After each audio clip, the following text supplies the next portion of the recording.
लिए एक बार बड़ा अच्छा लिखता हूँ वीडियो में। Amplitude of amplitude of resultant wave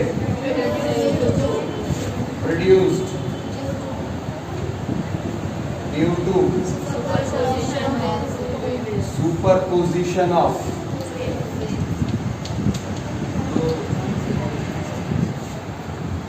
two waves.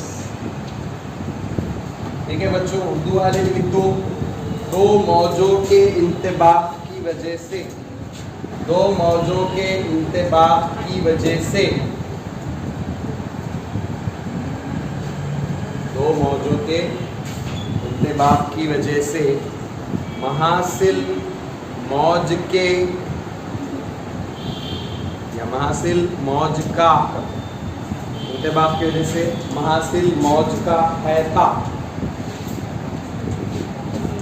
महासिल मौज का हैता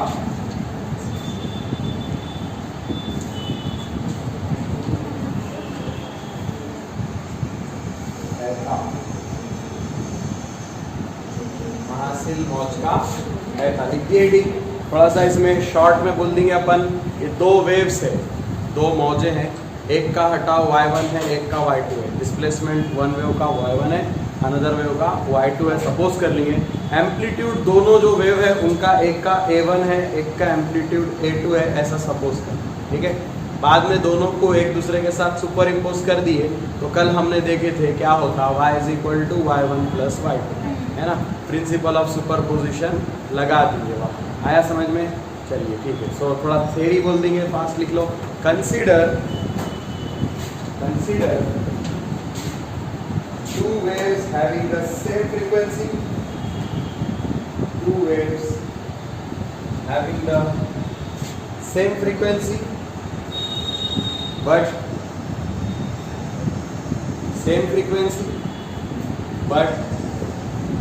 different amplitudes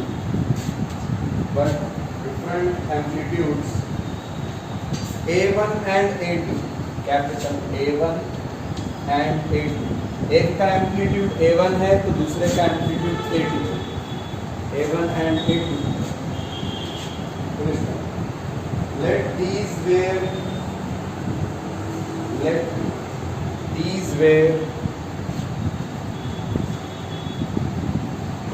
waves differ in phase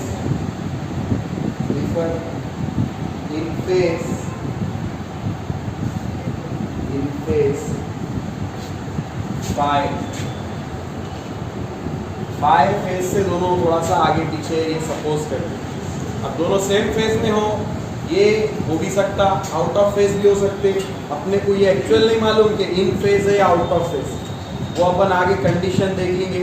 अगर इन फेज है तो ये दोनों ये जीरो हो जाता, फेज डिफरेंस जीरो हो जाता। तो अर्ज कीजिए कि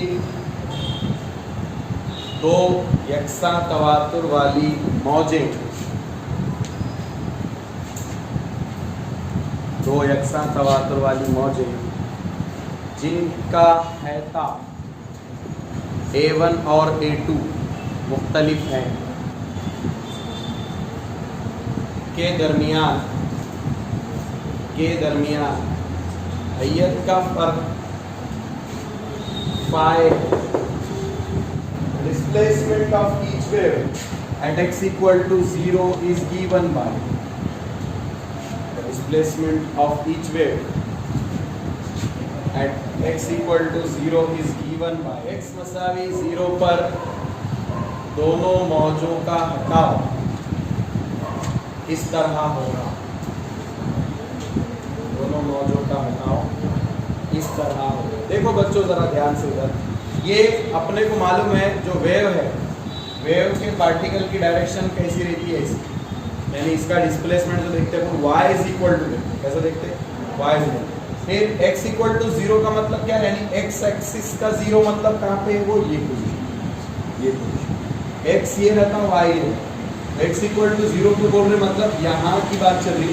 तो यहाँ पे जब स्टार्ट करते हो तो वहाँ पे दोनों को बता देंगे अपन x = 0 पे ये दोनों की वैल्यू क्या होगी। तो अपना जो फॉर्मूला कल हमने देखे थे y = ए साइन ओमेगा टी, आगे भी कुछ था लेकिन वो आगे कब रहता है जब ये कहीं ना कहीं और हो। x इक्वल टू 0 है तो सिर्फ इतना ही ले लेते हैं, क्या लेते हैं y is equal to A sine omega T, इतना ही लेते हैं।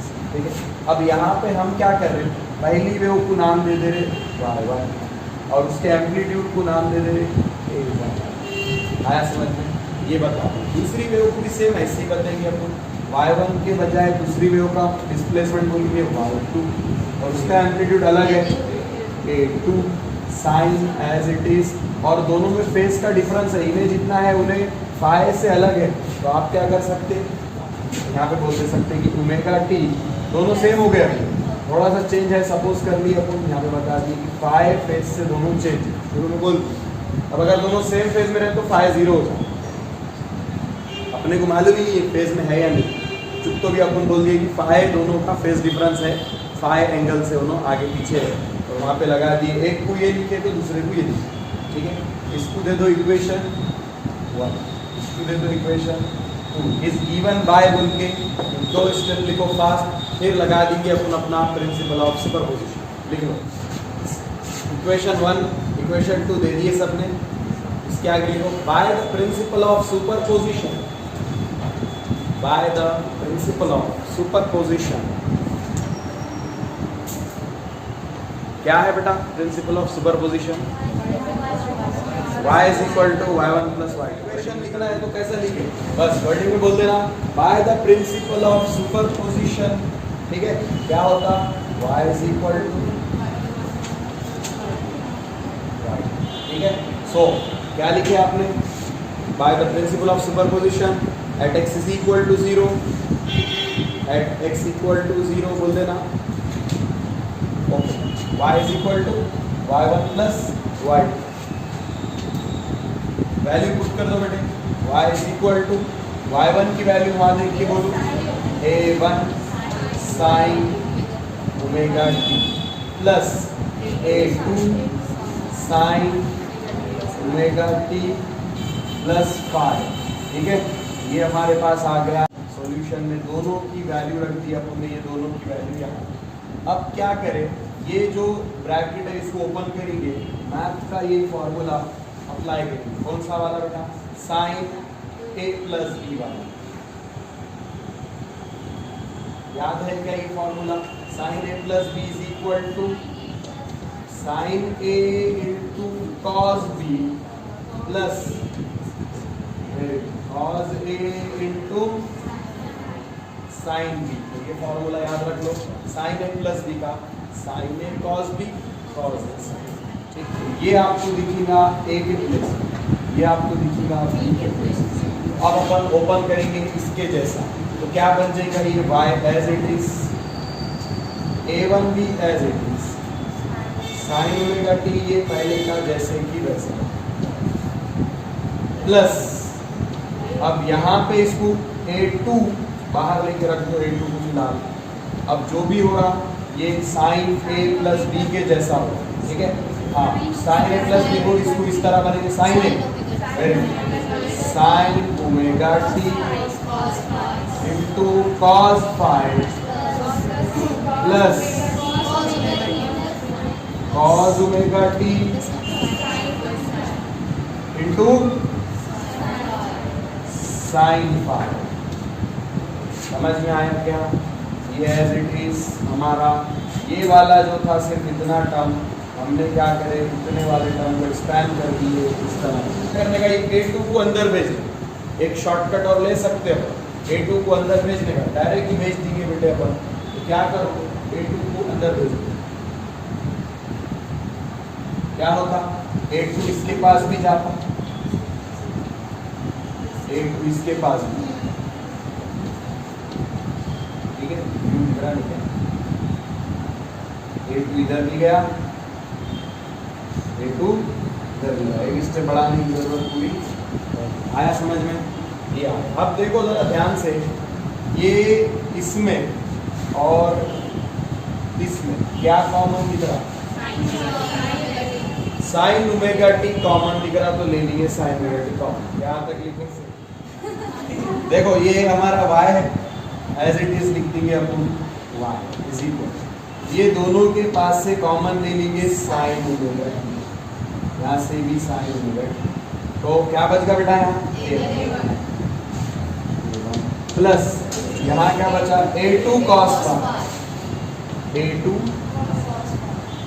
cos फाई, ये ले लिए हमने दोनों के पास से कॉमन साइन ओमेगा टी। आया क्या समझ में इतना, साइन ओमेगा टी बचा क्या a2 cos omega T sine phi, तो हम आगे ले लेंगे, अगर आपकी बुक में जगह नहीं है ऐसा, यहाँ ऐसा लिख सकते हैं आप, एक लाइन छोड़ दीजिए a2 cos omega T into sine phi, पूरी इक्वेशन आ गई। थोड़ा क्या करना है, इज इक्वल टू से थोड़ा आगे लेके फौरी ले लेना, और ये स्टेप हो गई, अगली स्टेप को एक लाइन का गैप देके फिर अगली स्टेप ऐसे करते चलो, ठीक है। तो ये हमने ले लिए पूरा एज इट इज। अब बुक में क्या करा, डायरेक्ट बोला इफ वी राइट सपोज कर रहे हैं अपन, राइट फर्स्ट कर रहे हैं, कैसा, ये जो है क्या है a1 plus a2 cos phi is equal to, इसको सपोज कर ले रहा हूं मैं कि a1 a2 ये दोनों साइड में लिख दे रहा हूं मैं, a cos है तो cos थीटा, ये रिजल्ट है। अब ये आया कैसा, जनरली तो देख के अपने को ऐसा लग रहा ये डायरेक्टली तो स्टेप ने इफ वी राइट निकाल के उसने एम्पलीट्यूड रिजल्टेंट का जो इक्वेशन से डायरेक्टली स्टेप ले लिया।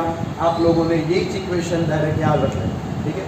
वो जो बीच में बोले अपन एडजस्टमेंट वैसा पूरा बताना चाहिए था, लेकिन उसने इतना शॉर्ट कर दिया, अब पूरा लिखने के बाद अपने को समझ में आता कि डायरेक्ट कितना शॉर्टकट लेके डायरेक्ट स्टेप ले लिया। देखो आप तो ये आप इसको क्या कर दो बेटा, इक्वेशन ए दे दो, एक को इक्वेशन बी दे दो। ये दो स्टेप समझ में आ गए क्या, आए कैसा, तो हम क्या कर रहे हैं, दोनों अपने कंबाइन करके दोनों वैल्यूज उठा के रख दो अपनी ये वाली इक्वेशन में ऊपर, तो ये इक्वेशन बन जाती y इज इक्वल, ये पूरे को क्या लिख दे सकते हैं अपन, a cos theta into sine omega T plus हाँ a2, अच्छा a2 साइन थीटा को क्या लिख सकते, a2 साइन फाई को क्या लिख सकते, a साइन थीटा। आया क्या समझ में, तो क्या करें हमने, a2 साइन फाई उड़ा के लिख दिए a साइन थीटा, ये ब्रैकेट उड़ा के देखो नजर आ रहा है यहाँ, तो ये y इज इक्वल टू, दोनों के पास भी a है तो ले लो a कॉमन। अब अगर a कॉमन ले लिए तो क्या बचता बेटे, a कॉमन ले लिए तो क्या बचता, cos theta sin omega t, sin theta cos omega t। तो ये थोड़ा थोड़ा ऐसे दिख रहा क्या, sin a cos b cos a sin b, ऐसे दिख रहा cos a sin b sin a cos b, तो आगे पीछे लिखे तो कुछ नहीं होगा। तो ये फॉर्मूले में फिर से उसको अपन बिठा देंगे, और से देखे तो आपको दिखेगा कि ये a है ये b है, ये a है ये b है, या आप आगे पीछे भी लिखे तो कोई मसला नहीं है, इसके हिसाब से ऐसा होगा। हाँ sine omega T cos theta, क्या ले लेंगे पहले यहाँ से, sine omega T into cos theta plus नीचे से cos omega T sine theta, cos omega T sine theta, दिख रहा, cos omega T sine theta आ रहा, ये ले लिया आपको, ठीक है। यहाँ से a कॉमन लिए, यहाँ बचा sine omega T cos theta, यहाँ बचा cos omega T sine theta. अब ये दिख रहा है कि नहीं, देखो ऐसा sine a cos b cos a sine b के जैसा दिख रहा सेम ऐसा। इसको क्या लिख सकते हैं, साइन a प्लस बी, तो उसको भी लिख देंगे साइन a प्लस बी, तो ये बन जाएगा y is equal to a sine a plus B, A की जगह ओमेगा टी प्लस बी की जगह, this is the resultant displacement of wave. दो वेव को जो मिला है हमने, उनका रिजल्टेंट डिस्प्लेसमेंट ये आया y। अब यहाँ पे हमको क्या मालूम कि ये जो ए रहता, ए क्या रहता, रिजल्टेंट वेव का एम्पलीट्यूड रहता ए, वही मालूम करना है अपने को। तो ये जो दो इक्वेशन है इनको कैलकुलेट करके ए मालूम करना। लिख लो, यहाँ तक लिखो, यहाँ तक लिख लिए क्या सब? इसके नीचे लिखो, लिखो इसके नीचे, बाद में उर्दू वालों को बोले जब कंप्लीट करो। हाँ, पहले लिख लो, this is the resultant, this is the equation of resultant wave. एक बात खास रहेगी, पहली वेव की फ्रीक्वेंसी जितनी थी दूसरे की भी उतनी थी, शुरू में बोल दी हमने, तो ये रिजल्टेंट की भी उतनी ही रहेगी। ठीक है, which has same frequency as each wave, दोनों के वेव की फ्रीक्वेंसी के बराबर ही रहेगी। ठीक है, एंड क्या लिखे, रिजल्टेंट लिखे, where capital A is the amplitude, where capital A is the, बोल के लिख दो heading up, amplitude of resultant wave produced due to superposition of two wave. ठीक है, चलो जी, कंप्लीट करो। उर्दू वाले लिखो बेटे, मसावत 3 के बाद लिखो ये हेडिंग पूरी, produced due to superposition of two wave. Urdu वाले लिखो बेटा, ये महासिल मौज के घटाव की मसावत, या ये महासिल मौज की मसावत है भी बोल सकते। ये महासिल मौज की मसावत है जहां कैपिटल ए, जहां कैपिटल ए, हेडिंग लिख दो, क्या है, दो मौजों के इंतबाह की वजह से, हाँ, महासिल मौज का है ता है। Squaring and adding equation A and B, squaring and adding equation A and B, मसावत ए और बी का मुरब्बा लेकर जमा करने पर, मसावत ए और बी का मुरब्बा लेकर जमा करने पर, तो बेटे अपन क्या करेंगे, ये जो दो इक्वेशन है इनका स्क्वायर कर देंगे और फिर इनको ऐड कर देंगे। ठीक है, तो स्क्वायर करना सबको आता है, तो पहले क्या करेंगे अपन, स्क्वायर बोले तो इधर पूरे का स्क्वायर, इधर पूरे का स्क्वायर होता, मालूम है सबको। ठीक है, तो स्क्वायर करें, चलो पहले इसका स्क्वायर लिख दो, बोलो ए का square, A square cos square theta as it is equal to, ये वाला जो है एक नहीं बल्कि दो है ना, तो यहाँ पर अपना मैथ का फॉर्मूला लगेगा, अपन A plus B whole square. क्या है formula, very good, A square plus 2ab plus B square, या A square plus B square plus 2ab, कैसा भी लिखो कोई मसला। ठीक है, ये हो गया हमारा फॉर्मूला। इसमें बिठाओ ये वाले को, ए की जगह दिख रहा आपको a1, बी की जगह दिख रहा है ये a2 cos phi, तो a plus B whole square से ब्रैकेट को एक्सपैंड करो। चलो बोलो, very good, a1 square plus, ये पूरे का स्क्वायर ले लो, डायरेक्ट ले लो, a2 square cos square phi plus 2a1 a1 हो जाएगा। ठीक है, फिर ये as it is a2 cos phi, समझ में आया? ये बना a स्क्वायर, a की जगह ये दिख रहा है कि नहीं, इसका स्क्वायर ले लेंगे a स्क्वायर, समझा? b स्क्वायर, b की जगह ये दिख रहा, इसका स्क्वायर ले लिए b स्क्वायर प्लस का प्लस 2ab, a की जगह ये, b की जगह ये, बना क्या formula?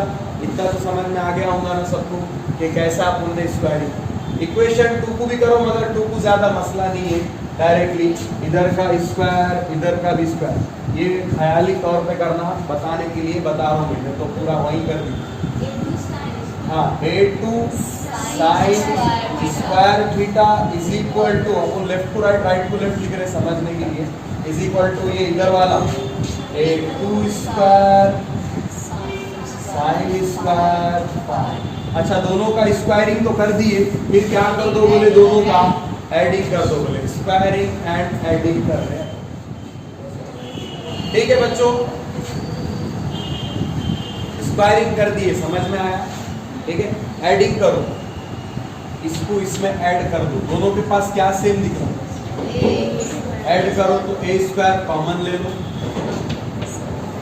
cos square theta plus sine square theta is equal to, चलो अब यहाँ पे भी बेटे a1 square as it is plus ये दोनों के पास से क्या सेम दिख रहा अपने को? a2 स्क्वायर साथ ही ले लेंगे कॉमन भी, a2 स्क्वायर क्या बच गया यहाँ और यहाँ? cos square phi plus sine square phi, और ये फिर बचेगा एज इट इज ले लेंगे plus 2a1 a2 cos phi. बचपन से पढ़ रहे अपन formula cos square theta plus sine square, इधर cos square phi sine square phi क्या होता है? 1 हो जाता है। क्या बच गया फिर यहाँ? a square is equal to, इधर क्या बचता? a1 square plus a2 square plus 2a1 a2 cos बचा। फिर अपने को ये नहीं a स्क्वायर नहीं होना बल्कि a होना, क्या कर देंगे? a की स्क्वायर रूट, फॉर्म में लिखो a is equal to square cut under root लग जाएगा, ये लिख दो as it is a1 square plus a2 square plus 2a1 a2 cos phi। This is the equation of resultant amplitude, a का formula आ गया। तो पहली ठीक है, चलिए स्पेशल केस, एमसीक्यू के लिए स्पेशल है ये, न्यूमेरिकल के लिए बोल सकते हैं।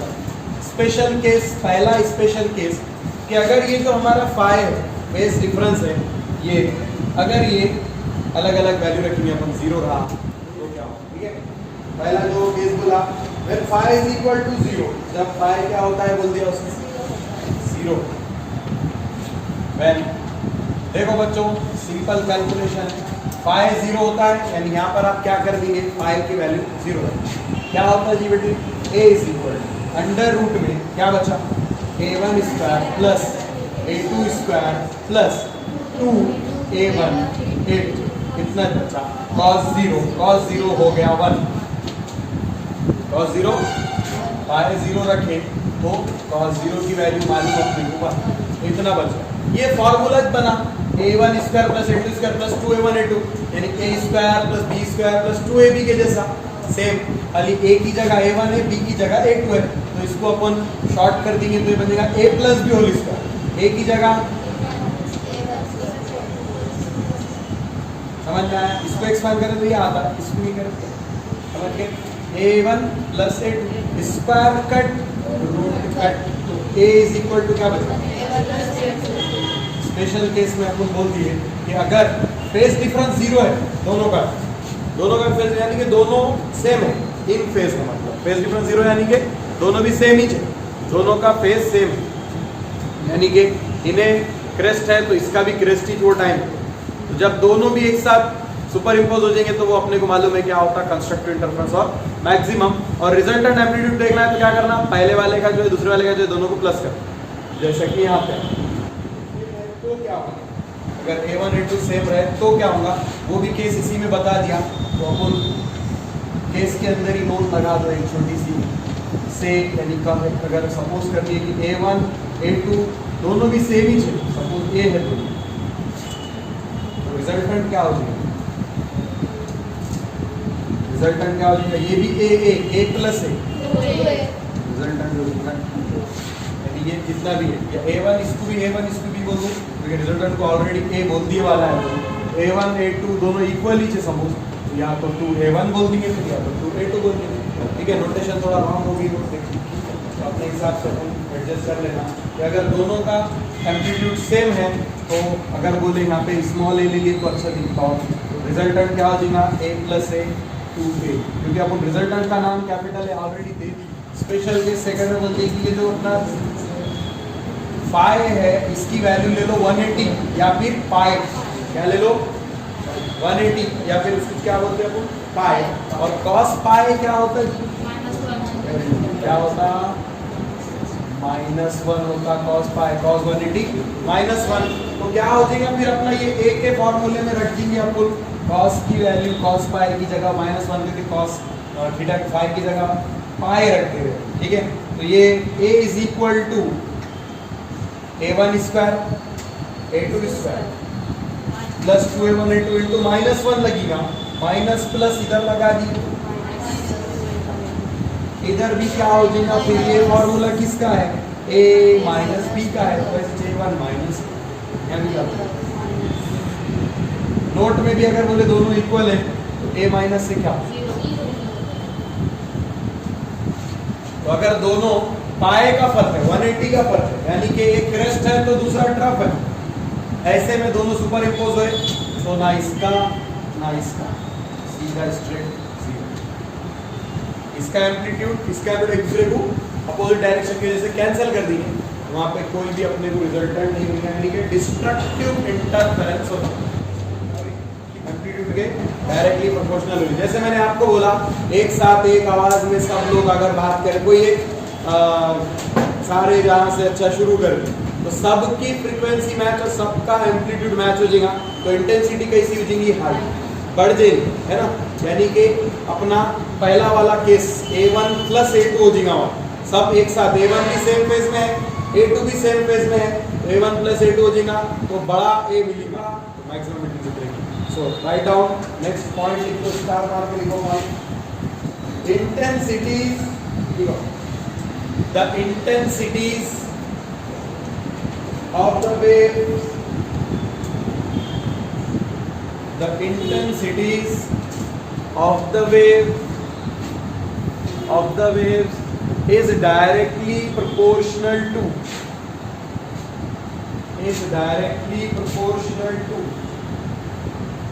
square of their amplitudes, square of their amplitudes, square of their amplitudes, that is I directly proportional to a।